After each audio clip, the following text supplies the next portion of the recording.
నమస్తే అండి, మీ అన్నపూర్ణ. ఈరోజు మనము చికెన్ ఫ్రై చేసుకుందామండి. ఇవ్వండి, మనం బిర్యానీ ముక్కలా కట్ చేసుకుంటాం కదా, అలాంటి ముక్కలండి. చిన్న చిన్న పీసులు కాకుండా ఇగో మన బిర్యానీకి ఎలా చేసుకుంటామో అలాంటి ముక్కలతో ఫ్రై చేసుకుందామండి.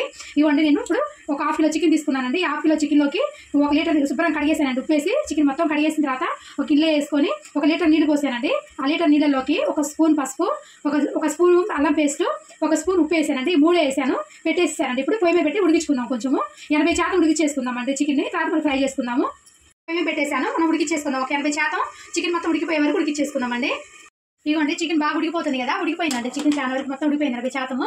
ఇవ్వండి, ఇట్లా ఒక పీస్ తీసుకొని మనం చాకుతో ఎట్లా అంటే దిగిపోతుందండి, చూసారు కదా, ఇట్లా ఉడికిపోయినట్టు. ఇంకా మనం గ్యాస్ బంద్ చేసేసుకుందాము. ఇవ్వండి, నేను తీసేస్తున్నాను ముక్కలు మొత్తం ఈ వాటర్ నుంచి తీసేసినాకండి. మనం ఈ వాటర్లోకి కొంచెం మన మిరియాల పొడి, కొంచెం ధనియాల పొడి, కొంచెం ఉప్పు వేసుకొని సూప్ లాగా తాగేయచ్చండి. కొత్తిమీర వేసుకొని ఈ వాటర్ ఏం వేస్ట్ అవ్వండి, మనం చికెన్ సూప్ లాగా తాగేసేయచ్చు. కొంచెం మిరియాల పొడి, కొంచెం అంత చిటికెడు ఉప్పు, కొంచెం ధనియాల పొడి, కొంచెం కొత్తిమీర వేసుకుంటే మనకి చికెన్ సూప్ అయిపోతుందండి. ఇది చాలా చాలా బాగుంటుంది టేస్ట్. సూప్ లాగా తాగేసేయచ్చు.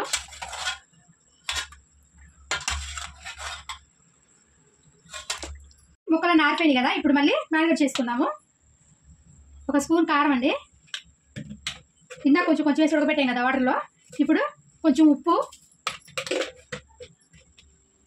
1 అర స్పూన్ పసుపు, 1 స్పూన్ అల్లం పేస్ట్, 1 స్పూన్ ధనియాల పొడి, 1/2 స్పూన్ జీలకర్ర పొడి వేసుకుందాము. జీలకర్ర పొడి 2 స్పూన్లు పెరిగేసుకుందామండి.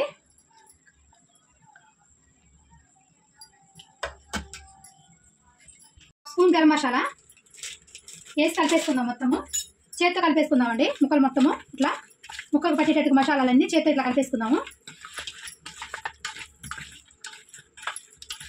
ముందే చికెన్ ఉడికించుకున్నాం కదండి, ఎందుకంటే బిర్యానీ పీస్ లాగా మనం పెద్ద కొట్టించుకున్నాం కదా, లోపల వరకు బాగా ఉడికిపోయి ఆ టేస్ట్ బాగుంటుందండి. సాఫ్ట్గా ఉంటుంది లోపల ముక్క. ఇవ్వండి, ఇట్లా మసాలా పట్టించేసుకున్నాం కదా, ఇది ఒక 10 నిమిషాలు పక్కన పెట్టేసుకుందామండి. ఇవ్వండి, మనకు 10 నిమిషాలు అయిపోయిందండి. చికెన్ అంతా కలిపి పెట్టేసుకొని పొయ్యి మీద ఆయిల్ కూడా పెట్టేసుకున్నాను. నేను ఆయిల్ పోసి పెట్టేసానండి. బాడీలో ఆయిల్ వేడైంది, వేసుకుందాం. ఇప్పుడు మనం ఇట్లా ఒక్కొక్క పీస్ ఇట్లా వేసేసుకుందామండి. మంట కొంచెం నీటిలో పెట్టుకొని ఫ్రై చేసుకోండి.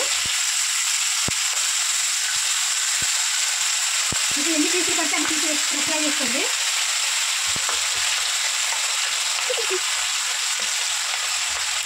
మీరు నీటిలో పెట్టుకోండి, ఇలా ఫ్రై చేసుకోండి. ఇవన్నీ బాగా ఫ్రై అవుతుంది కదా, మీరు దగ్గరికి ఇట్లా కలుపుకుంటూ ఫ్రై చేసుకోండి.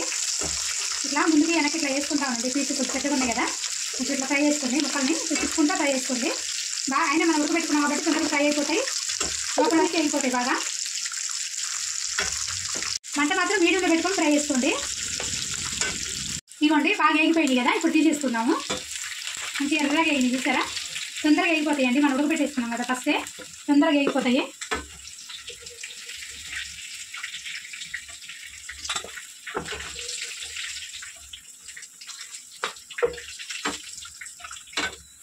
మరి రెండోసారి కూడా వేసుకుందామండి మనం.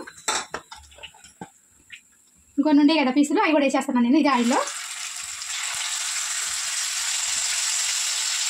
ఇంతే అండి, చికెన్ ఫ్రై అయిపోయిందండి. సింపుల్గా చేసుకోవచ్చు. మన ఇంట్లో ఏదైనా చిన్న ఫంక్షన్ ఉన్నాయి, ఏదన్నా కూడా మనం చికెన్ ఫ్రై చేయాలనుకుంటే ఇట్లా పెద్ద పెద్ద ముక్కలతోటి ఇట్లా చేసేయచ్చండి. పిల్లలు కూడా టైం పాస్, మనం కాలేజీ నుంచి వచ్చినప్పుడు, స్కూల్ నుంచి వచ్చాక పిల్లలు అడిగారంటే ఇట్లా చేసి పెట్టేయచ్చండి. 2 పీసులు ఇస్తే తినేస్తారు పిల్లలు బాగా. చాలా బాగుంటుంది. మనం పప్పుచారులో సాంబార్లు కూడా నంచుకోవచ్చు.